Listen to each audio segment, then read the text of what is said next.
નમસ્કાર દર્શક મિત્રો, @ગુજરાતમાં આપનું સ્વાગત છે। સ્માર્ટ સિટી અમદાવાદના વિકાસમાં એક નવો સુવર્ણ અધ્યાય જોડાયો છે।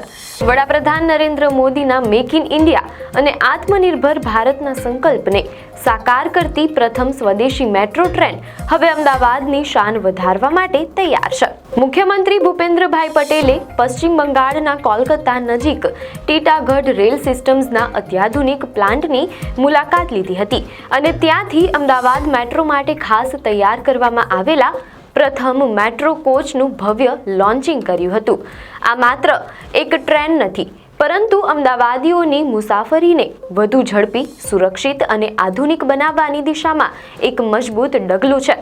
ચાલો જાણીએ શું છે આ સ્વદેશી મેટ્રોની વિશેષતાઓ અને તે કેવી રીતે બદલશે શહેરની રફતાર। મીડિયા અહેવાલો અનુસાર અમદાવાદ મેટ્રોના આ નવા કોચનું નિર્માણ પશ્ચિમ બંગાળના ટીટાગઢ રેલ સિસ્ટમ્સ દ્વારા કરવામાં આવ્યું છે।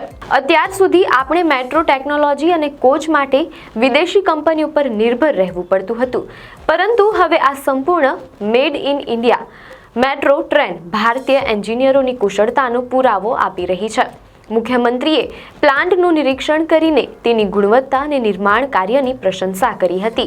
આ પ્રોજેક્ટ સાબિત કરે છે કે ભારત હવે રેલવે અને મેટ્રો સેક્ટરમાં પણ આત્મનિર્ભર બની રહ્યું છે। આ ટ્રેન ટૂંક સમયમાં અમદાવાદ પહોંચશે અને વિવિધ પરીક્ષણો બાદ પાટા પર દોડતી જોવા મળશે। આ નવી મેટ્રો ટ્રેનની સૌથી મોટી અને આકર્ષક વિશેષતા તેની ટેકનોલોજી છે। આ ટ્રેન અત્યાધુનિક GOA4 એટલે કે ગ્રેડ ઓફ ઓટોમેશન 4 ટેકનોલોજીથી સજ્જ છે। આનો અર્થ એ થાય છે કે આ ટ્રેન સંપૂર્ણપણે ઓટોમેટિક છે અને ડ્રાઈવર વિના પણ સુરક્ષિત રીતે પાટા પર દોડવાની ક્ષમતા ધરાવે છે, તેમ અહેવાલોમાં જાણવા મળેલ છે। આ ટેકનોલોજીથી ટ્રેનના સંચાલનમાં માનવીય ભૂલની શક્યતા નહિવત થઈ જશે અને મુસાફરોને વધુ સચોટ અને સમયસર મુસાફરીનો અનુભવ મળશે। વિશ્વના પસંદગીના શહેરોમાં જ આવી ડ્રાઈવરલેસ મેટ્રો ટેકનોલોજી ઉપલબ્ધ છે, જેમાં હવે અમદાવાદનું નામ પણ ગૌરવ સાથે જોડાશે।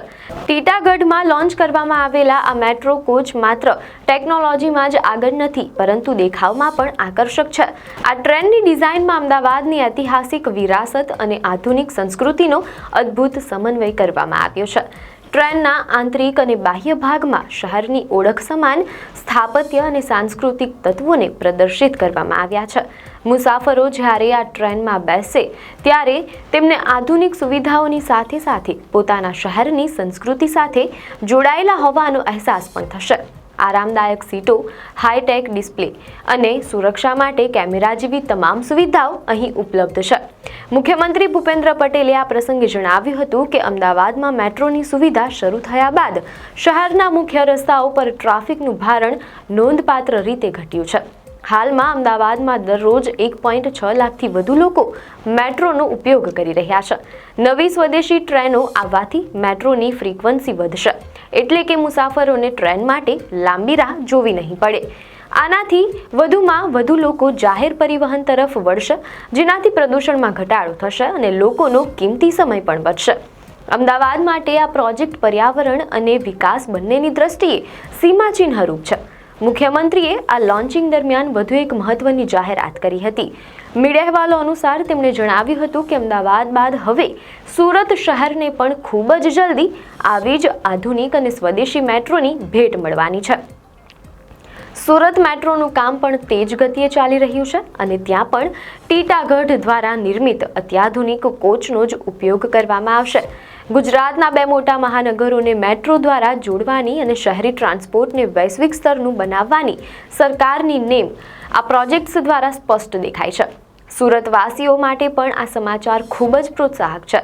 સ્વદેશી ટેકનોલોજી અને આધુનિક સુવિધાઓ સાથેની આ નવી મેટ્રો ટ્રેન અમદાવાદના વિકાસની ગતિને વેગ આપશે। ટૂંક સમયમાં જ જ્યારે તમે આ ડ્રાઈવરલેસ ટ્રેનમાં મુસાફરી કરશો, ત્યારે તમને બદલાતા ભારત અને બદલાતા ગુજરાતની ગર્વની અનુભૂતિ થશે। આપને માહિતી સારી લાગી હોય તો વિડીયોને લાઈક અને શેર કરજો, ચેનલને સબસ્ક્રાઇબ કરજો।